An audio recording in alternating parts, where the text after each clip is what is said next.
সকাল সকাল চলে এলাম রান্নাঘরে, কারণ আজ আমার বাড়িতে দুজন ছোট্ট অতিথি এসেছে। ছোট্ট দুজন অতিথির জন্য আমি কি রান্না করব।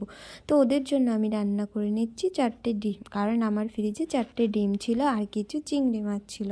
ওরা এত সকালে এসেছে যে তখন মাচালায় আসেনি, আর ওরা এসেই বলছে, মাসি আমি 1 ঘন্টার জন্য এসেছি, তো আমরা এক্ষুনি চলে যাব। তো আমি ওদেরকে বললাম আমি কিছু রান্না করি, তোরা খাওয়া দাওয়া সেরে তারপরে যাবি। তো আমাকে বললো ঠিক আছে তুমি রান্না করে নাও। তো আমার রান্না হয়ে গেছে, তো ওদেরকে আমি খেতে দিয়ে দিলাম। খেতে দিতে দিতে আমি ওদের কাছে জিজ্ঞাসা করছি, তোরা এবার কী জন্য এসেছিস বল। তো আমাকে বললো, মাসি আমার বান্ধবীর বার্থডে আছে, তো আমি কিছু ড্রেস নিতে এসেছি। তো আমি বললাম আমার কাছে তো শুধু সালোয়ার কামিজই আছে। আমাকে বললো সালোয়ার কামিজটাই দিয়ে দাও। তো আমি ওর জন্য সালোয়ার কামিজটা ভাঁজ করে রেখেছি।